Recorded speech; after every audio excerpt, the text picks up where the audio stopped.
আরেকটা প্রশ্ন আমি করতে চাই, বলুন তো আমার দেশে সবচেয়ে বেশি মিথ্যা কথা বলে কারা? শিক্ষকরা? কারা কারা কারা বলেন? নেতারা? আমি কিন্তু বলি নাই, আপনারা বললেন, কিন্তু দোষ কিন্তু আমার নাই। তাহলে পুরো অডিয়েন্স সবাই বলে ফেললেন যে কোন শ্রেণীর মানুষ সবচেয়ে বেশি মিথ্যা কথা বলে? আপনারা বললেন কারা? নেতা। সব নেতা নয়, তবে নেতারা সবচেয়ে বেশি মিথ্যা কথা বলেন, এই কথাটা কিন্তু আপনাদের এই অডিয়েন্স থেকে আমার কানে এসেছে। এর কিছু অবশ্যই বাস্তবতা আছে না নাই বলেন তো? আসতে বলবেন না, আছে না নাই? এই পর্যন্ত যত ওয়াদা, যত সরকার দিয়েছে, কোন ওয়াদা কি তারা রক্ষা করতে পেরেছে? বিগত সময় 16 বছর থাকা নব্য ফেরাউন 15টি চারিত্রিক বৈশিষ্ট্য, 15টি চারিত্রিক গুণাবলী, গোটা কোরআন কি একটু খোঁজাখুঁজি করে, গোটা কোরআন থেকে একটু খুঁজে খুঁজে বের করে বিশাল আলোচনা কোরআনের, যার কোনো তলা নাই, তলাহীন একটা সাগর, সেই সাগর থেকে কিছু খণ্ড খণ্ড কিছু অংশগুলো বের করে 15টা গুণ যে বান্দার মধ্যে থেকে যাবে, আশা করা যায় আমার আল্লাহর বক্তব্য এই বান্দার ঠিকানা হয়ে যাবে জান্নাত। জোরে বলি সুবহানাল্লাহ। গুণ ছাড়া কি জান্নাত পাওয়া যাবে ভাই? পাওয়া যাবে না, গুণ অর্জন করতে হবে। ইমানদার নরমাল কোনো বান্দা হবে না, ইমানদাররা হবে হলো স্পেশাল, ইমানদাররা হবে হচ্ছে ব্যক্তিত্ব সম্পন্ন, ইমানদাররা হবে হলো সমাজের মধ্যে অনন্য, সমাজের মধ্যে ভিন্ন একটি চরণ, তাদের নেচার, তাদের স্বভাব, তাদের লেনদেন, তাদের সবকিছু হবে সবার থেকে একরকম না ভিন্ন রকম? ভিন্ন রকম হবে। যেরকম ইমানদাররা বেশি বেশি বিড়ি খাবে নাকি? কিছু কয় না। ইমানদাররা বেশি বেশি মিথ্যা কথা বলবে, এটা কি বলেন তো? এটা কি কোনো ভালো আচরণ বলেন তো? ইমানদাররা এগুলো হতে পারে না। ইমানদারদের মধ্যে কি গুণগুলো থাকা দরকার? আমি বিভিন্ন জায়গা থেকে, বিভিন্ন আয়াত থেকে আমি 15টা গুণ কোরআন থেকে বের করে আমি এক জায়গায় করার চেষ্টা করেছি। আমাকে সময় দিচ্ছেন তো নাকি? ইনশাআল্লাহ। আসুন আমরা ধীরে ধীরে সেই গুণগুলো খুঁজে খুঁজে বের করি। আল্লাহ রাব্বুল আলামিন সূরাতুল আহজাবের শেষ দিকে 70 নম্বর আয়াতে বলছেন, ইয়া আইয়ুহাল্লাযীনা আমানু তাকুল্লাহা ওয়া কুলু কাওলান সাদীদা। এক নম্বর গুণ হলো, একটা একটা করে আজকে 15টা গুণ শেষ করব, সবাই শুনে এখান থেকে বিদায় নেব। মাথায় রাখবেন, এই আলোচনা আমার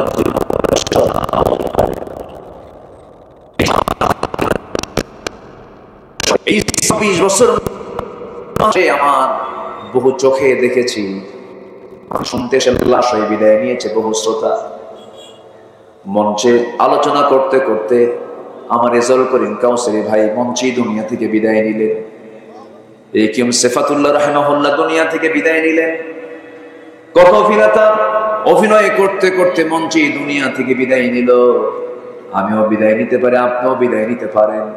তবে একটা বিষয় হলো, এমন কোন জায়গায়, বরকতময় জায়গায় আমার বসে থাকাটা শুধু সৌভাগ্য না, মহা সৌভাগ্যের বিষয়। জোরে বলি আলহামদুলিল্লাহ। এই মুহূর্তে আপনারা যেখানে বসে আছেন, এটা হলো এমন একটা জায়গা, আমার আল্লাহ তাআলা এই জায়গাকে স্পেশাল জায়গা হিসেবে আখ্যা দিয়েছেন, জান্নাতের টুকরা। যেরকম সুবহানাল্লাহ। বলে 15টা চারিত্রিক গুণের ভিতরে 1 নম্বর গুণ হলো, আল্লাহ তাআলা ডাক দিচ্ছেন কিন্তু 1 নম্বর গুণ হলো, তোমরা আল্লাহকে ভয় করো এবং সত্য কথা বলো। কাকে ভয় করবো আমরা বলেন তো? জোরে বলেন, কাকে ভয় করবো আমরা?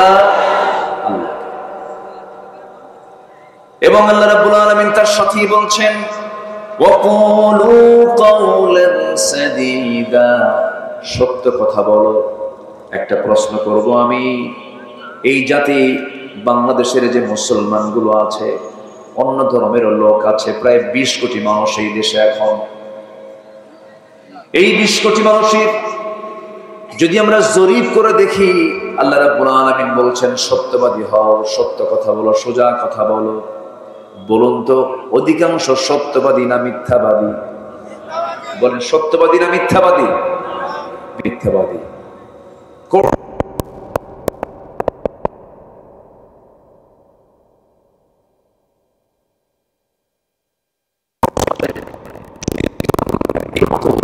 সত্য না মিথ্যা ভালো করে বলবেন, আমি একদম মানে মানে মন খুলে বলবেন। বলেন তো অধিকাংশ কি এগুলো যে মামলা টামলা যা হয় এগুলো কি মানে সত্যের উপরে না সাজানো নাটকের উপরে?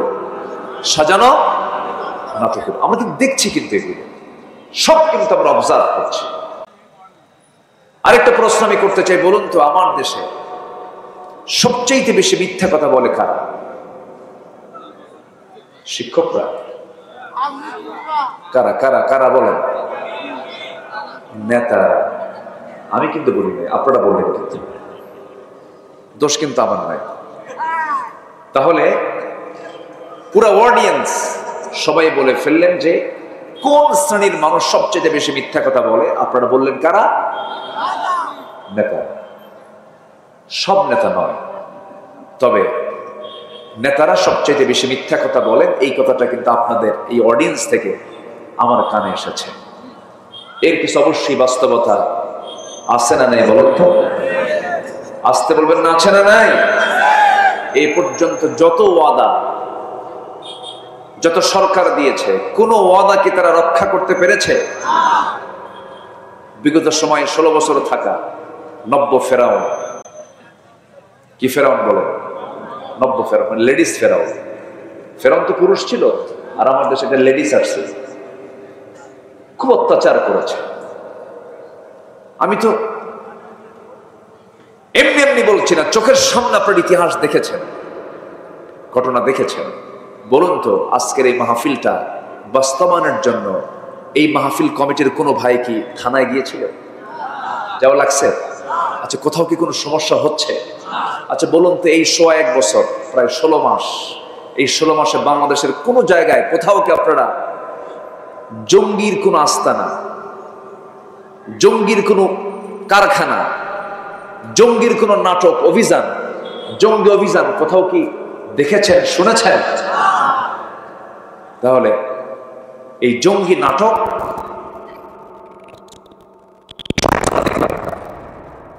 দেখলাম না? এই নাটকের যিনি মূল নাট্যকার, তিনি এখন দিল্লি বসে আছেন, ঠিক কিনা? কোথায় বসে আছে? কার বাড়ি? মামু বাড়ি। আল্লামা সাইদিকে কে না ভালোবাসে? 25 বছর আগে কি সুন্দর তার ভবিষ্যৎবাণী, ভবিষ্যৎ কথা। গাছের গোড়ায় নাড়া দেব, সোজা মামু বাড়ি দিল্লি গিয়ে পড়বা। লন্ডনে পড়েনি, বার্লিনে পড়েনি, আমেরিকায় পড়েনি, ইউরোপের কোন দেশে পড়েনি, পাশের ইসলামাবাদেও পড়ে নাই, শ্রীলঙ্কাও পড়ে নাই, ভুটান পড়ে নাই, নেপাল পড়ে নাই, সোজা মামু বাড়ি দিল্লি। 25 বছর আগের কথা। কিন্তু উনি বলেছিলেন 25 বছর আগে বাংলাদেশে এমন একটি সময় আসবে, পালানোর জন্য একটা ইঁদুরের গর্ত পর্যন্ত খুঁজে পাওয়া না পায় না। কলার পাতায় বসেছিল মানিক মিয়া, জানেন না আপনারা? বিচারপতি মানিক।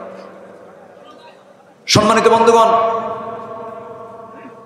এই মহান ব্যক্তিদেরকে যে পরিমাণ প্রচার করা হয়েছে, আল্লামা সাইদিকে চেয়ারে বসে রাখা হয়েছে, একটানা 3 দিন ঘুমাতে দেওয়া হয়নি, চেয়ারে বসে রাখছে একটানা 3 দিন 3 রাত।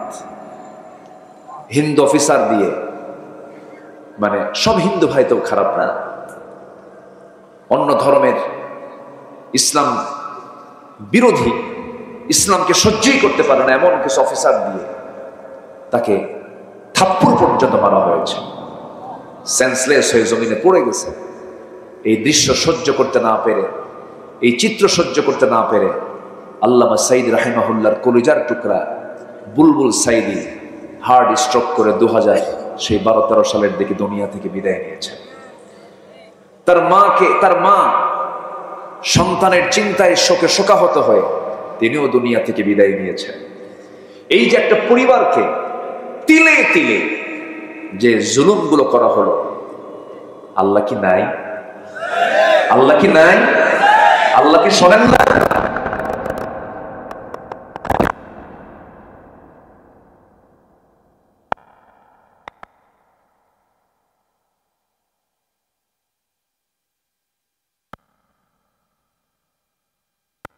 অ্যাটাক করে আমাকে ধরে নিয়ে চলে গেল। ওসি মহোদয় আমার দিকে আর তাকাতে পারছেন না, লজ্জায় তাকায় না, মাথা নিচু করে আছে। বললাম, আপনারা আমার ধরে নিয়ে আসলেন কেন? হুজুর মাফ করে দেন। বললাম, মাফ করবো মানে আপনি আমার ধরলেন, মাফ চাচ্ছেন কেন? হুজুর উপায় নাই, চাকরি বাঁচান তো ফরজ, বউ বাচ্চা আছে। আমি বললাম, ইমান বাঁচান তো নফল। আমারে ধরে নিয়ে বললো, হুজুর আপনি একটু চলে যান, সামনে নির্বাচন, একটু জেলখানে কয়েকদিন থাকেন, নির্বাচন হলে আপনি বের হয়ে আসবেন। দেখছেন কথার সাইজ গুলো দেখেন। এরপরে আরো কিছু মামলা ঢুকায় দিয়া আমার জেল হাজতে পাঠায় দিল। দোষ তো কিছুই করি নাই, আমি জানিও না আমার দোষটা কি, আমি আজ পর্যন্ত জানি না আমার দোষটা কি। আমাকে ধরে নিয়ে চলে গেল, জেলখানায় ঢুকায় দিল। জেলখানার গেট দিয়ে ভিতরে ঢুকিয়ে দেখে এক মুরব্বী, আশীর্ধ বয়স এক চাচা আমাকে দেখে লম্বা একখান সালাম দিয়ে বলে, হুজুর আপনি জেলখানায় ঢুকছেন? খুব খুশি হলাম। তো বললাম, জেলখানায় ঢুকলে কেউ খুশি হয়? চাচা বলে, হুজুর কতদিন মাহফিলে শুনেছি আপনার ওয়াজ, দূর থেকে দেখি শুনি, এত চেষ্টা করছে আপনাকে সঙ্গে মোসাফা করবো, একটু কথা বলবো, পারি নাই। আল্লাহ কি সুন্দর মিলাই দিয়েছে, সামনে ধরা পড়ছেন, দোয়া করি জেলখানায় থাকে। আমি চাচাকে বললাম, চাচা আপনার জেলখানে আসার হিস্টোরি কি, কারণ কি, কি চুরি করে আসছেন? কে বাবা, বিস্ফোরক মামলা দিছে। আমারে বলে, হুজুর একটু বলেন তো বিস্ফোরক খায় না কি করে? সে জানেও না বিস্ফোরক শব্দটার ব্যাখ্যা কি। এই হলো 16 বছরের অবর্ণনীয় অমানবিক নির্যাতন নিপীড়নের চিত্র। আমরা সুন্দর একটি পরিবর্তন পেয়েছি, একটা পরিবর্তন, একটা আলাদা একটা পথ এসেছে। এখন সামনের দিনকে আমরা আলোকিত করতে চাই। পৃথিবীর তৈরি করা লোকের কোনো তন্ত্র মন্ত্রের আলো দিয়ে নয়, আমরা আল্লাহর পাঠানো নাজিল করা কিতাব কোরআনের আলোতে, আমরা কোরআনের আলোকে আমরা সমাজকে রাষ্ট্রকে আলোকিত করতে চাই। তাহলেই বিজয় দিবেন, তাহলেই সমাজ আমরা শান্তি পাবো, আখিরাতে আমরা নাজাত পাবো। জোরে বলি ইনশাআল্লাহ। তাহলে যারা মিথ্যা কথা বলে তাদের সঙ্গে আমাদের কোনো সম্পর্ক থাকতে পারে? আমাদের সম্পর্ক থাকবে হলো মিথ্যাবাদীর সাথে না সত্যবাদীর সাথে?